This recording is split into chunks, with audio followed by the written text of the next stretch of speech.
شام کے 5 بجے ہیں۔ السلام علیکم۔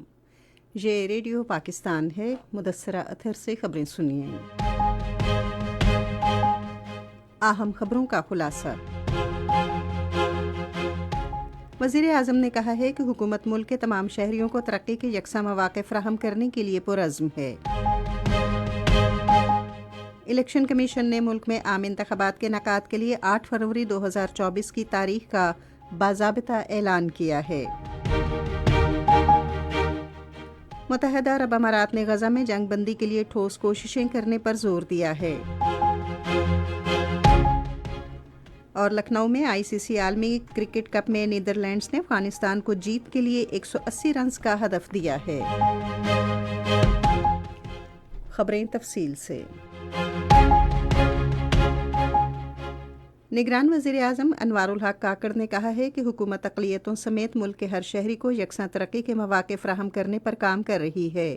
انہوں نے یہ بات آج اسلام آباد میں سرکاری افسروں کی تعیناتی اور خصوصی کوٹے سے متعلق ایک اجلاس کی صدارت کرتے ہوئے کہی۔ وزیر اعظم نے کہا کہ ملکی آئین اور قانون کے تحت اقلیتوں اور پسماندہ علاقوں سے تعلق رکھنے والے لوگوں کو یکساں حقوق اور ترقی کے مواقع حاصل ہیں۔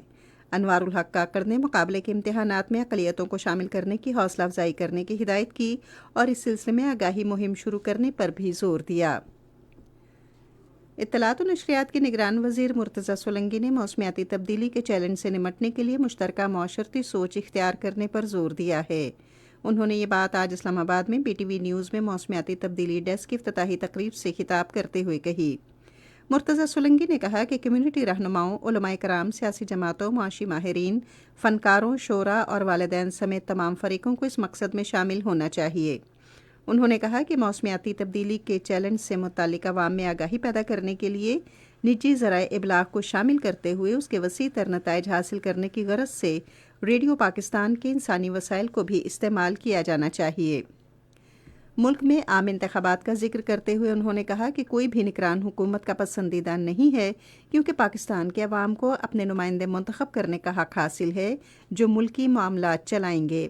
وزیر اطلاعات نے PTV سمیت ذرائع ابلاغ پر زور دیا کہ وہ اپنے پروگرام اور خبروں میں ملک کی تمام رجسٹرڈ سیاسی جماعتوں کو مساوی مواقع فراہم کریں۔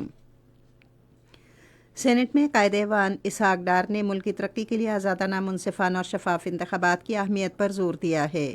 انہوں نے آج سینٹ میں اظہار خیال کرتے ہوئے کہا کہ سب کے لیے یکساں مواقع میسر ہونے چاہیے اور اس بات پر زور دیا کہ قابل اعتماد انتخابات ملک کے لیے انتہائی اہم ہیں۔ انہوں نے کہا کہ ہم میں انتخابات کے نتائج کو کھلے دل سے قبول کرنے کا حوصلہ بھی ہونا چاہیے۔ الیکشن کمیشن نے قومی اور 4 صوبائی اسمبلیوں کے عام انتخابات کے لیے آئندہ سال 8 فروری کا باضابطہ طور پر اعلان کیا ہے۔ الیکشن کمیشن کی جانب سے جاری کیے گئے آج ایک اعلامیے میں بتایا گیا کہ 2023 کی آئینی درخواستوں نمبر 32 اور 36 سے سپریم کورٹ کے احکامات کی روشنی اور صدر مملکت سے ملاقات کے بعد تاریخ کی تصدیق کے لیے نوٹیفیکیشن جاری کیا ہے۔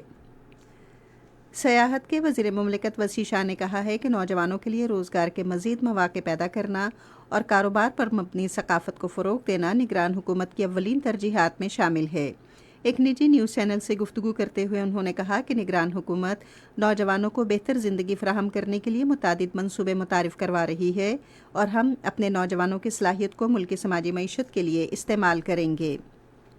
افغان باشندوں سمیت غیر قانونی طور پر مقیم تمام غیر ملکیوں کی اپنے وطن واپسی کا سلسلہ جاری ہے۔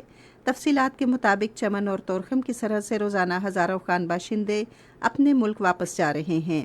گزشتہ روز 19,344 سے زائد افغان باشندے اپنے ملک واپس گئے۔